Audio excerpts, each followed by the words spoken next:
morning, students of class 6. Today again I welcome to you for learning of chapter 6 of geography.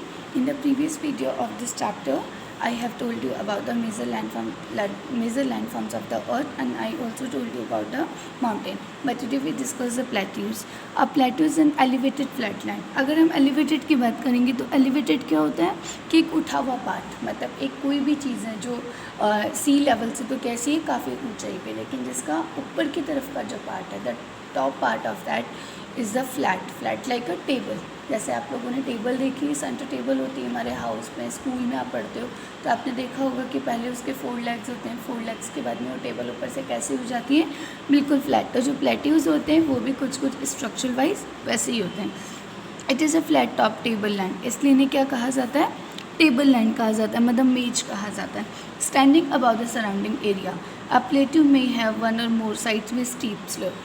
इसमें क्या होता है, जैसे table होती है, टेबल के 4 लेग्स होते हैं, टेबल 3 लेग्स पे या 2 लेग्स पे नहीं खड़ी हो सकती.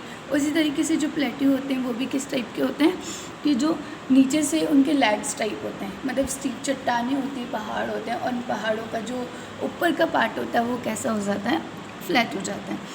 The height of the plateaus often varies from few 100 meters to several thousand meter. और जो हाइट होती है प्लेट्यूज़ के, मतलब जो लैग्स होते हैं प्लेट्यूज़ के, वो कितने हो सकते हैं, कुछ मीटर से लेके थाउजेंड्स ऑफ मीटर, 1000 मीटर से भी ज़्यादा हो सकते हैं. Plateau like mountain may be young और ओल्ड. और जो प्लेट्यूज़ होते हैं they are also the form of the mountain, क्योंकि हमें पता है प्लेट्यू जो है माउंटेन ही तो है, क्योंकि प्लेट्यू की जो चट्टानें होती है वो स्टीप स्लोप्स होती हैं, मतलब काफ़ी माउंटेन की तरह होती है, लेकिन वो जो माउंटेन होता है उसका पार्ट कैसा होता है, फ्लैट हो जाता है, इसलिए उन्हें प्लेट्यूज बोलते हैं. इन India the Deccan plateau is one of the oldest plateau. हम इंडिया की बात करें तो हमारी इंडिया का जो डेक्कन प्लेट्यू है वो सबसे ज़्यादा ओल्डेस्ट है, पुराना है. The east African plateau in Kenya, Tanzania and Uganda, and the western plateaus of Australia are other example. अगर हम वर्ल्ड के सबसे ओल्डेस्ट या जो सबसे पुराने प्लेट्यूज़ की बात करें तो वो कौन से हैं, केन्या का African plateau in Kenya, Tanzania and Uganda and the western plateaus of the Australia are the other examples of it. और हमारे इंडिया का जो सबसे बड़ा प्लेट्यू है वो कौन सा है, Deccan plateau. The Tibet plateau is the highest plateau in the world. लेकिन अगर हम वर्ल्ड लेवल की बात करें तो वर्ल्ड का जो सबसे बड़ा प्लेट्यू है वो कौन सा है, Tibet plateau, with the height of 4000 to 6000 meter above the mean sea level. ये जो प्लेट्यू है आपका तिब्बत प्लेट्यू, इसकी हाइट कितनी है, 4000, it just about the 4000 meter above at the sea level, मतलब जो समुद्र तल है उससे वो 4000 मीटर की ऊंचाई पर है. Plateaus are very useful because they are rich in mineral deposits. अब देखिए प्लेट्यूज होती हैं, जैसे हमने देखा था प्रीवियस वीडियो में कि जो माउंटेन्स होते हैं, माउंटेन नेचुरल रिजर्वियर्स होते हैं जो कि हमारे लिए बहुत ज़्यादा ज़रूरी है. इसी तरीके प्लेट्यू भी हमारे लिए किसके लिए इंपॉर्टेंट है, mineral deposition. Like mineral depositions क्या होते हैं, लाइक डायमंड, सोना, हमारे जो नेचुरल खनिज पदार्थ होते हैं वो कहाँ पाए जाते हैं, प्लेट्यूज़ में. जो प्लेट्यूज़ के पहाड़ होते हैं या जो स्टोन्स होता है वहाँ का, उनके अंदर लाइक डायमंड है, आयरन है, ये सारे जो हमारे मिनरल्स हैं और बहुत ही इंपॉर्टेंट लाइक एल्यूमिनियम है, वो सब चीज़ें वहाँ पे पाई जाती है. एज अ रिजल्ट में the mining areas in the world are located in the plateaus area. और जो जितनी भी खुदाई की जाती है वो कहाँ की जाती है, प्लेट्यूज़ एरिया में की जाती है. ओके, डेक्कन प्लेट्यू की तरह जैसे मैंने आपको बताया कि अफ्रीका का जो प्लेट्यू है जो कहाँ पर है, केन्या में. अफ्रीकन प्लेट्यू, क्या नाम है आपके प्लेट्यू का, underline this. African plateau is famous for gold and diamond mining. हम अफ्रीकन प्लेट्यू की बात करेंगे, वो किसके लिए फेमस है, जो अफ्रीका है वो वहाँ पे गोल्ड पाया जाता है, सोना और हीरे की खदानें हैं वहाँ पे. In India huge reservoirs of iron. हमारी इंडिया के भी अगर आप झारखंड में जाओगे, जमशेदपुर में जाओगे तो वो area that the areas are the plateau area, और वहाँ पे क्या पाया जाता है, iron, coal and manganese are found in the Chota Nagpur plateau. और इस लोकेशन को क्या बोला गया है, छोटा नागपुर प्लेट्यू. हमारे इंडिया में भी 2 प्लेसेस है, एक है Deccan plateau and the Chota Nagpur plateau. और जो छोटा नागपुर प्लेट्यू है उसमें कौन कौन से डिपोजिशन पाए जाते हैं, कौन कौन से मिनरल्स हैं, iron, coal and manganese. In the plateaus area they may be several waterfalls as a river falls from a great height.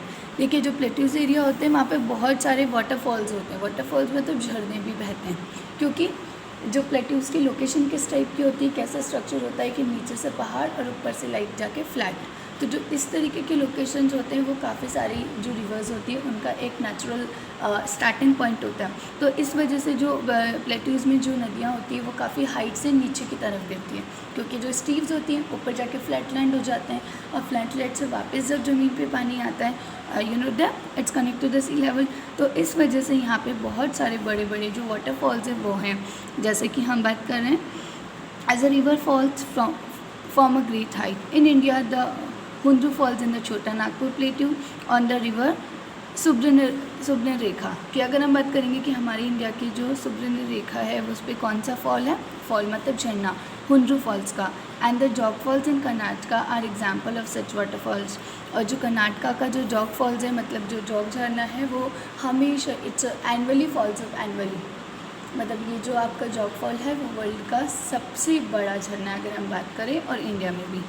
And the lava plateaus are rich in. Lava plateaus क्या होते हैं कि जो volcanic eruption के बाद जो लावा निकलता है उससे जो भी प्लेट्यूज़ फॉर्म होते हैं वो किस में गुड होते हैं, उनमें कौन सी मिट्टी पाई जाती है, काली मिट्टी पाई जाती है, that are fertile and good for cultivation. और जो ब्लैक सॉइल होती है वो खेती के लिए बहुत इंपॉर्टेंट होती है, एग्रीकल्चर के लिए। उसके अंदर लाइक जैसे कॉटन है या बहुत सारी जो क्रॉप्स हैं, they are finally fertile in that. Many plateaus have scenic spot. Scenic spot मतलब कि, और जो प्लेट्यूज़ होते हैं वहाँ पे झरने हैं, नदियाँ हैं, और इस वजह से वो जो टूरिस्ट को भी अट्रैक्ट करते हैं अपने यहाँ पे। काफ़ी सुंदर सुंदर खूबसूरत प्लेसेस होते हैं and are of good attraction to the tourist. और बहुत खूबसूरत होने की वजह से वहाँ पे जो अट्रैक्शन के लिए जो लोग हैं वो वहाँ पे जाके विज़िट करते हैं। Student, now I tell you about the plains. Plains क्या होते हैं? प्लैन्स होते हैं मैदान जिसमें हम रहते हैं। मैदान मतलब एक ऐसा फ्लैटलैंड एरिया जो किससे कनेक्ट होता है, सीधे सी या ओशन से। It is nearest to the sea and ocean. Plains are large stretches of land, flat land. They are generally not more than 200 meters above mean sea level. और इनकी जो ऊंचाई होती है वो कितनी होती है कि जो समुद्र तल होता है उससे 200 मीटर ही ऊंचे होते हैं। Some plains are extremely level, others may be slightly rolling and undulating. Most of the plains are formed by rivers and their tributaries. और ये जो हम जो plains की बात करते हैं, ये plains कैसे होते हैं कि जितने भी plains हैं ये किसकी वजह से फॉर्म होते हैं? rivers and their tributaries।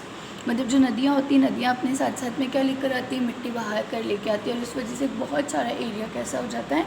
It is good for the fertile, जिस वजह से लोग वहाँ पे अपना सेटलमेंट क्रिएट कर लेते हैं और वहाँ पे ईजिली रहना स्टार्ट करते हैं। The river flow down on the slope from the slopes of the mountain and Erode them. कि जो पहाड़ों से जो नदियाँ अपना पानी बहा कर लेकर आती है तो उनके पानी की जो स्पीड होती है वो कैसी होती है? बहुत तेज़ होती है। जो रनिंग वाटर होता है बहुत फास्ट होता है, तो इसकी वजह से मिट्टी का कटाव हो जाता है, मिट्टी बह के आगे चली जाती है नदी के पानी के साथ। तो जो एरिया साफ़ हो जाता है नेचुरली, उस एरिया को हम क्या बोलते हैं? प्लेन्स बोलते हैं। इरोड मतलब मिट्टी का मिट जाना या कटाव हो जाना। They carry forward the eroded material and they deposit their load consisting of stone, sand and silt along their courses and their valleys. It is from the deposit that plains are formed. Okay? Generally plains are very fertile. क्योंकि plains fertile होते हैं, उपजाऊ क्यों होते हैं? Because of the reason is that कि क्योंकि ये किसके फॉर्म से बने हैं? रिवर्स और उनके ट्रिब्यूटरीज। और जिस जगह पे रिवर्स होगी, जहाँ पे पानी की अवेलेबिलिटी होगी, वो एरिया ऑब्वियसली कैसा होगा? फर्टाइल होगा। Construction of transport network is easy. और आपको पता है ट्रांसपोर्ट भी ईजिली होता है क्योंकि वाटर सोर्सेज की मदद से, लाइक नावें हैं, शिप है, उसकी मदद से आप एक एरिया से दूसरी एरिया पे भी ईजिली कनेक्ट कर सकते हो। These plains are very thickly populated regions of the world. इसलिए जो प्लेन्स होते हैं, प्लेट्यूज और माउंटेन में लेस पीपल रहते हैं, लेकिन जो प्लेन्स होते हैं सबसे ज़्यादा हमारे वर्ल्ड की जो पॉपुलेशन है वो प्लेन्स एरिया में रहती है, क्योंकि वहाँ पे सर्वाइव करना ईजी होता है because the availability of water and the availability of food and shelter. Okay, some of the largest plan made by the rivers are found in Asia and North America. अगर हम world की बात करें, जो सबसे बड़े प्लान्स हैं world में वो कहाँ पर है? एशिया और नॉर्थ अमेरिका में। For example, in Asia these plains are found by the Ganga and the Brahmaputra in India and the Yangtze in China. जैसे हम देख रहेंगे कि एशिया की जो 2 कंट्रीज़ है, लाइक इंडिया और चाइना, वहाँ पे सबसे बड़े प्लेन्स है। जैसे हमारे यहाँ पे गंगा ब्रह्मपुत्र जो रिवर्स है वो कहाँ से फ्लो डाउन करती है? They are come from the Himalayan valleys. लेकिन हिमालयन वैलीज़ को इरोड करते हुए वो आसाम, कांजीरंगा वगैरह होते हुए हमारी इंडिया के जितने भी पार्ट्स हैं उन्हें क्या करती है? वो इरोड कर दिया। और इसकी वजह से जो सबसे बड़ा प्लान है जेनेटिक प्लान, वो हमारे इंडिया में। इसी तरीके से चाइना में जो यांसे रिवर है वो वहाँ की सबसे बड़ी रिवर है चीन की, तो उस रिवर की वजह से भी जो प्लान हुआ है, तो ये जो दोनों प्लान्स हैं ये दोनों बहुत ही ज़्यादा फर्टाइल है और यहाँ पर रहने वाले लोगों की जो संख्या है वो बिलियंस में। Okay, plans are the most useful area for the human habitation. Habitation मतलब कि जो प्लान्स होते हैं वो ह्यूमन इंसानों के लिए बहुत ही ज़्यादा उपयोगी है। There is a great concentration of people as more flat land is available for building houses as well as for the cultivation. और ये फ्लैट एरिया होता है इसलिए वहाँ के जो लोग होते हैं अपने लिए हाउसेज हैं, बिल्डिंग है, ईजिली कंस्ट्रक्ट कर पाते हैं और साथ ही साथ वो वहाँ पे आराम से खेती भी कर पाते हैं, कल्टिवेशन भी कर पाते हैं। Because of fertile soil the land is highly predictive for cultivation. और आप देखिए कि जहाँ पर रिवर्स और उसके ट्रिब्यूटरीज होंगी तो obviously the good availability of water makes a good protection of cultivation. In India to the Indo-Gangetic plans are the most densely populated region of the country. जैसा मैं आपको पहले बता चुकी हूँ। अब देखिए लैंडफॉर्म्स अंडर पीपल कि लोगों का इंटरेक्शन इन लैंडफॉर्म्स। लैंडफॉर्म्स हमारे कौन कौन से हैं? Mountain which are the major landforms of the earth, mountain, plateaus and plains, and we are live in plains and the less people are live in mountain and plateaus. Okay, human have been living on the different kind of landforms in different ways. वैसे तो हम लोग mountains पे भी survive कर सकते हैं लेकिन वहाँ पे थोड़ा मुश्किल होता है, ज़्यादा मुश्किल होता है, और प्लेट्यूज पे भी कर सकते हैं। लेकिन सबसे आसानी से जो ह्यूमंस होते हैं अपना सेटलमेंट कहाँ पर करते हैं बताइए? प्लेन्स में। Life is difficult in mountain area. Plains provide much better condition. It is easy to grow crops, build a house or a road in a plain than a mountain. क्योंकि बच्चों mountain पे हमारे लिए जाना चढ़ना होता है ना, बहुत मुश्किल होता है। वहाँ पे आप अपना घर आसानी से नहीं बना सकते क्योंकि वहाँ पे बहुत सारी क्लाइमेटिक कंडीशंस होती हैं। Can you point out some differences in the way people live on different kinds of landform? Sometimes natural calamities such as earthquake, volcanic eruption, storms and flood cause widespread destruction. आप देखेंगे कि बहुत सारे जैसे, लेकिन कभी कभी आपको पता है अलग अलग जो एरियाज़ है लाइक माउंटेन है, माउंटेन एरिया के अंदर इरप्शन बहुत होता है, वॉल्केनिक इरप्शन होता है, ज्वालामुखी फटते हैं समय समय पे अचानक से, या फिर भूकंप आ जाता है, या फिर नदियों उफान पे आ जाती है, जैसे फ्लड आ जाती है। तो इन सारी चीज़ों की वजह से वहाँ पे रहना मुश्किल होता है। ये सब चीज़ें प्लान्स में भी होती है। जब हमारे यहाँ पे बहुत सारी रिवर्स रेन हो जाती, कंटिन्यू जब रेन हो जाती तो उसकी वजह से फ्लड आ जाती है। ओके, तो huge loss of life and property take place by creative awareness about such incidents we may lower the risk. लेकिन स्टूडेंट अगर हम लोग if we create awareness among the people, अगर हम लोगों को इस चीज़ के बारे में थोड़ी सी जानकारी दें तो हम इन सारे डिस्ट्रक्शन से, इन सारे नुकसान से खुद को बचा सकते हैं। You may find out from your own surrounding in how many ways we use the land and water. तो देखिए कि अगर हमें हमारे प्लान्स को अच्छा बनाना है तो उसके लिए हमें ज़्यादा से ज़्यादा, ताकि फ्लड नहीं आई तो हम क्या करेंगे? We planting the trees. और साथ ही साथ हमें ये कोशिश करनी चाहिए हमारे जितने भी लैंड फॉर्म्स हैं इनको हम अच्छा बनाएं। अच्छा कैसे बनाएंगे? जैसे माउंटेन्स हैं, माउंटेन्स की फॉरेस्ट को कट नहीं करेंगे, ट्रीज़ को कट नहीं करेंगे, एनिमल्स को ख़त्म नहीं करेंगे, और प्लेट्यूज़ हैं तो प्लेट्यूज़ के भी जो पेड़ पौधे हैं उन्हें हम नहीं काटेंगे। मिनरल डिपोजिशन जो होता है, वी नो वेरी वेल कि minings are good in plateaus, तो हम बहुत ज़्यादा खुदाई नहीं करेंगे ताकि वहाँ की जो कैलेमिटी कंडीशंस है या जो वहाँ की नेचुरल कंडीशन है वो वर्स्ट ना हो जाए। इसी तरीके से अगर आप प्लेन्स में रहते हैं तो बहुत ज़्यादा पॉपुलेशन की वजह से ऐसा नहीं है कि आप पेड़ों को काट के अपना घर बना रहे हैं, अपना ऑफिस बना रहे हैं। तो we should not construct house on a fertile land. और हम जब भी we are live in plans तो, लेकिन हमें बहुत सारी बातों का ध्यान रखना चाहिए। We should be fully aware about such natural calamities and take all mitigation measures so that their bad effects could be lessened. और उसके अलावा हमें जानने की कोशिश करनी चाहिए कि क्या क्या चीज़ें हमारे लिए, हम उसे कैसे सॉर्ट करेंगे। We should not misuse natural resources such as land and water. साथ ही अगर आप किसी एक ऐसे एरिया में रहते हैं जहाँ पे वाटर अवेबिलिटी, तो you should do not waste the water, we should save the water. Okay, अगर आपके यहाँ पे फॉरेस्ट ज़्यादा है तो आप फॉरेस्ट को कट नहीं करेंगे। हम सभी चीज़ों को, जितने भी हमारी नेचुरल रिसोर्सेज हैं, हम उन्हें सेव करने की कोशिश करेंगे more and more. We should not construct houses on a fertile land. We should not throw garbage on land और इन वाटर।